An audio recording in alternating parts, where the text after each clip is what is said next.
Wala namang nasaktan sa atin. Wala nga nasaktan, wala din naman natira. Sinabi ko na dyan sa asawa mo na kung hindi niya kayang buhay, balik na kayo sa akin. Ang unang handog sa pagbabalik ng MMK. Alinda! Anak, pag nahihirapan ka, wag mong kakalimutan. Hinga. Ako'y pobreng alindahaw. Magandang araw po sa inyo at welcome back para sa ating pinakabagong video. At ang inyo pong napanood ay ang patikim na trailer ng MMK dahil officially ay inilabas na nga po ng Star Magic ang trailer ng Maalaala Mo Kaya na kung saan ay magsisimula ngayong April 24 at tampok po dito ang buhay ng The Voice USA champion na si Sofronio Vasquez.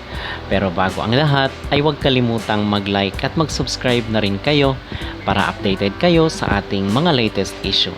At officially ay available na nga po itong trailer ng MMK para sa kanilang pinakaunang episode. Ito po ay karugtong kasi namahinga sila ng halos 2 taon and ngayon is magbabalik na naman sila sa mainstream television at ang pinakaunang tampok nila is no other than the life of Sofronio Vasquez. So yung maging reaction ko dito mga kapolitika ay very promising at nakaka-excite na panoorin natin yung kabuuan ng buhay ni Sofronio Vasquez. Although narinig na natin siya ng ilang beses sa mga interviews, at the same time nasubaybayan rin po natin ang kanyang journey dito sa Tawag ng Tanghalan na kung saan ay hindi siya pinalad at kung sino man yung sumusubaybay sa inyo sa kanyang social media account ay marahil alam nyo ang mga ganap ni Sofronio Vasquez before siya itinanghal na The Voice USA champion. Pero iba pa rin po yung isa sa dula or merong palabas na reenactment doon sa kanyang buhay. Okay?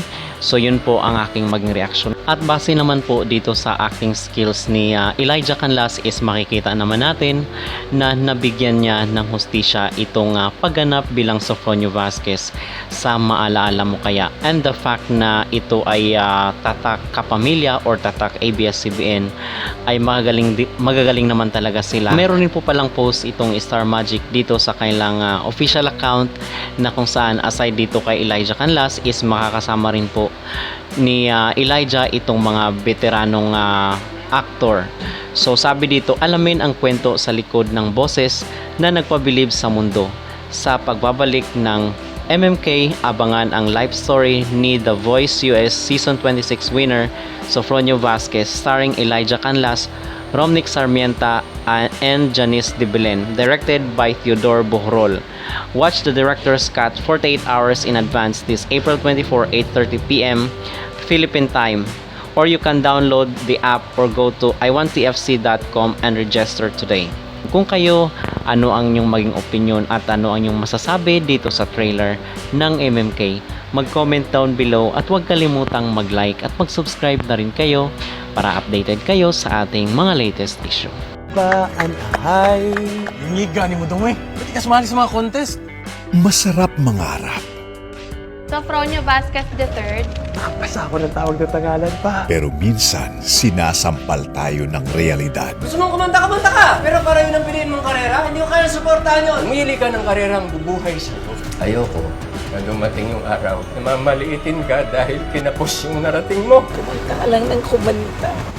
Ala, kuya. Gusto kong pumunta ng New York. Paano yung pagkanta mo?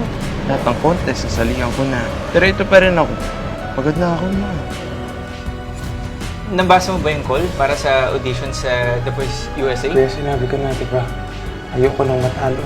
Sino ba nagsabi sa'yo matatalo ka? Lagi nga akong talo. Talo na lang ako palagi. Kumanta ka lang. Tsaka yung bilin ng papa mo. Lagi nang sinasabi sa'yo, di ba? Hinga. Ito ang kwento ni The Voice US Season 26 Grand Winner Sofronio Vasquez. MMK ngayong April 26 na 8:30 p.m.